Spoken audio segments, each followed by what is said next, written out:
বিসমিল্লাহির রহমানির রহিম।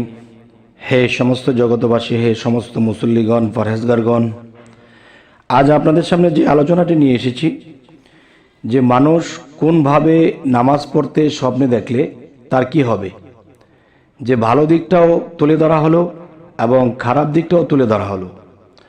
তো ইনশাল্লাহ আল্লাহ তাআলা যেহেতু একটি বিষয় দেখেন, নামাজের বাংলা শব্দে যদি আমরা যাই, নামাজ হলো ফার্সি শব্দ, বাংলা হলো আল্লাহকে স্মরণ করা। আল্লাহকে স্মরণ করার আরেক নাম হলো নামাজ।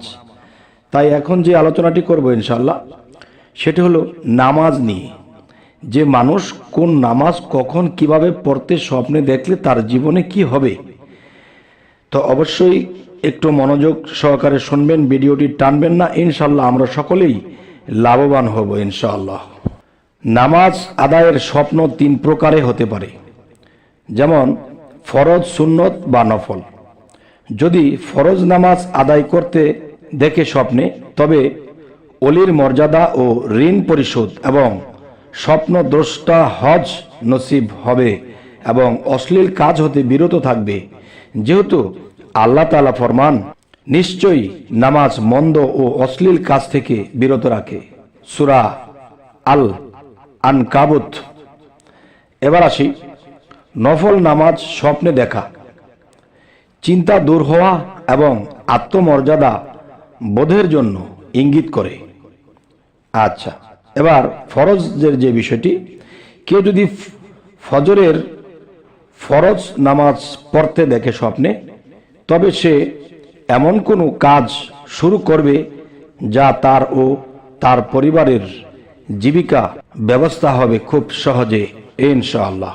এবার আসি, কেউ যদি মেঘমুক্ত আকাশে জোহরের ফরজ নামাজ পড়তে স্বপ্নে দেখে, তবে সে যে কোনো কাজের মধ্যে পন্থা অবলম্বন করবে এবং তিনি উজ্জ্বলতা হিসেবে তা তার সম্মান বাড়িয়ে দিবে। সুবহানাল্লাহ, আলহামদুলিল্লাহ। আর আকাশ যদি মেঘাচ্ছন্ন থাকে, তবে তা চিন্তা ও পেরেশানির ইঙ্গিত করে। এবার আসি, কেউ যদি আসরের ফরজ পড়িতে দেখে, তবে এ ইঙ্গিত করে যে সে কাজে সে নিয়োজিত থাকবে, তার সামান্য বাকি রয়েছে। এবার আসি, কেউ যদি আসরের সময় জোহরের নামাজ পড়তে দেখে স্বপ্নে, তবে সে তার ঋণ পরিশোধ করবে। এবার আসি, কেউ যদি দেখে যে দুটি নামাজের জোহর আসরের একটি ছুটে গিয়েছে, জোহর বা আসর একটি ছুটে গিয়েছে, নামাজ ধরতে পারেনি, এটা যদি স্বপ্নে দেখে, তবে সে অর্ধেক ঋণ বা মোহর আদায় করবে, যেহেতু আল্লাহ তাআলা এর সাত ফরমান, যা মোহর তোমরা নির্ধারিত করেছ তার অর্ধেক দিতে হবে। সূরা আল বাকারা আয়াত 237। এবার আসি মাগরিবের বিষয়টি।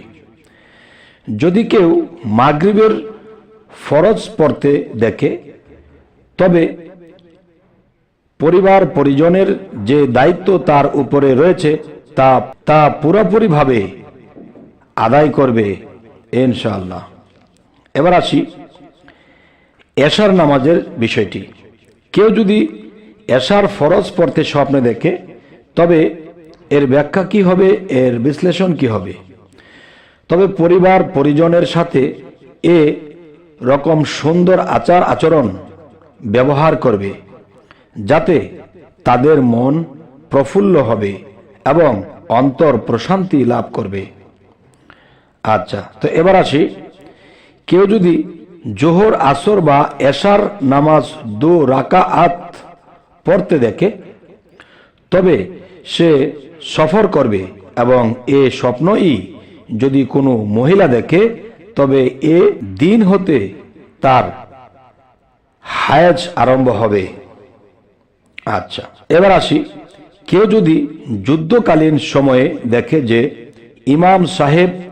ইমাম সাহেব সওয়ার অবস্থায় মুসল্লিদের নামাজ পড়াচ্ছেন এবং মুসল্লিরাও সওয়ার অবস্থায় নামাজ পড়ছে, তবে সে যুদ্ধে জয়ী হবে। আচ্ছা, এবার আসি, কেউ যদি বাগানে বা পার্কে নামাজ পড়তে স্বপ্নে দেখে, তবে সে আল্লাহর নিকট তওবা করবে এবং সেই তওবা আল্লাহর বিবেচনায় পড়ে যাবে এবং ক্ষমাই বেশিরভাগ হবে। এবার আসি, কেউ যদি বিনা ওজরে বসে নামাজ পড়তে দেখে স্বপ্নে, তবে এটি কি বোঝার আছে? তার আমল কবুল হবে না, এটি বোঝানো হলো। এবার আসি, কেউ যদি নাপাক অবস্থায় নামাজ পড়তে দেখে স্বপ্নে, তবে এর ব্যাখ্যা কি হবে, এর বিশ্লেষণ কি হবে? সে অসুস্থ হবে, এটি হলো তার বিষয়। এবার আসি, কেউ যদি সওয়ার অবস্থায় নামাজ পড়িতে দেখে, তবে অত্যধিক ভয়ের সম্মুখীন হবে। কেউ যদি ফসলি জমিনে নামাজ পড়তে দেখে স্বপ্নে, তবে এর বিশ্লেষণ কি হবে? এটি হবে, তবে তার ওই জমিনের ঋণ পরিশোধ হবে যদি তিনি জমিন বিষয়ে ঋণগ্রস্ত হয়ে থাকেন। আচ্ছা, কেউ যদি গোসলখানায় নামাজ পড়তে দেখে স্বপ্নে, তবে এর ব্যাখ্যা কি হবে? তা ফাসাদের প্রতি ইঙ্গিত করে, যা সে নিজেই শুরু করেছে। আচ্ছা, এবার আসি, কেউ যদি দেখে স্বপ্নে যে তার ফরজ নামাজ ছুটে গিয়েছে আর এমন কোনো স্থানও পাচ্ছে না যেখানে সে তা কাজা করবে, তবে তার আশা পূর্ণ হওয়ার খুব কঠিন হবে। আচ্ছা, এবার আসি, কেউ যদি দেখে যে সোজা কাতারে দাঁড়িয়ে নামাজ আদায় করতেছে কিংবা সোজা কাতারে দাঁড়িয়ে জামাতের সহিত নামাজ পড়ছে, তবে তারা বেশি বেশি তসবিহ তাহলিল আদায় করবে, যেহেতু আল্লাহ তাআলা ফরমান, ফেরেশতারা অবশ্যই কাতারবদ্ধ হয়ে দাঁড়ায় এবং আল্লাহ তসবিহ আদায় করে এবং আল্লাহর তসবিহ আদায় করে। আচ্ছা, এবার আসি, কেউ যদি দেখে যে কোনো ফরজ নামাজ ছেড়ে দিয়েছে, তবে সে শরীয়তের কোনো হুকুম আহকামকে তুচ্ছ তাচ্ছিল্য করবে। হে সমস্ত জগতবাসী, আজকের যে আলোচনাটি আপনাদের সামনে করলাম, এতে আমরা কি বুঝলাম? এতে বুঝলাম যে আমাদের এই স্বপ্নের ব্যাখ্যাগুলো যদি বুঝে বুঝে চলতে পারি, ইনশাআল্লাহ আমরা শুধরে নিতে পারবো, ভুলগুলো আমাদের মধ্যেই ধরা পড়বে। আমরা যদি ভুল শুধরিয়ে পৃথিবী থেকেই যেতে পারি, তাহলে আল্লাহর কাছে আমরা কোনো অপরাধী হিসেবে উঠব না। তবে আজকের পর থেকে ইনশাআল্লাহ আমরা এই স্বপ্নের ব্যাখ্যাগুলো করে করে চলব এবং আল্লাহ কিন্তু স্বপ্নের ব্যাখ্যা করে চলার নিষেধ করেননি, বরঞ্চ এই ব্যাখ্যা বুঝে চলার মতো একজন নবী আমাদের মাঝে প্রেরণ করেছিলেন, যিনি ইউসুফ আলাইহিস সালাম। আচ্ছা, তাহলে আমরা কি করব?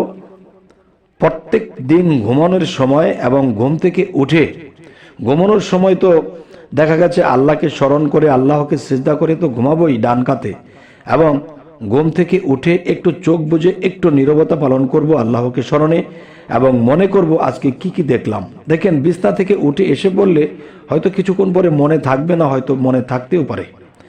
তাই বলবো কি, যে আমরা অবশ্যই একটু খেয়াল করব যে আজকে কি কি দেখলাম এবং সেই দেখার উপরে আমরা নির্ধারণ করব। দেখুন, আমাদের এই চ্যানেলটিতে আমরা যেই স্বপ্নের ব্যাখ্যা নিয়ে আলোচনাটি করতেছি, এতে কিন্তু কোরআন ছেড়ে নয়, কোরআনকে নিয়ে। তাহলে আমরা যখন কোন নামাজে কোন অবস্থায় থাকলে আমাদের নামাজে ভুল হচ্ছে না সঠিক হচ্ছে, তা আমরা দরকার হয় এই চ্যানেলটিকে ঘেটে ঘেটে আবার দেখব যে কোন কোন জায়গায় কি বলা হয়েছে। তবে হে সমস্ত জগতবাসী, আমাদের এই চ্যানেলটি যদি আপনাদের ভালো লাগে তো অবশ্যই সাবস্ক্রাইব করে রাখুন, পরবর্তীতে যেন ভালো আলোচনা এনে দিতে পারি। তো সকলেই ভালো থাকবেন। আল্লাহ হাফিজ।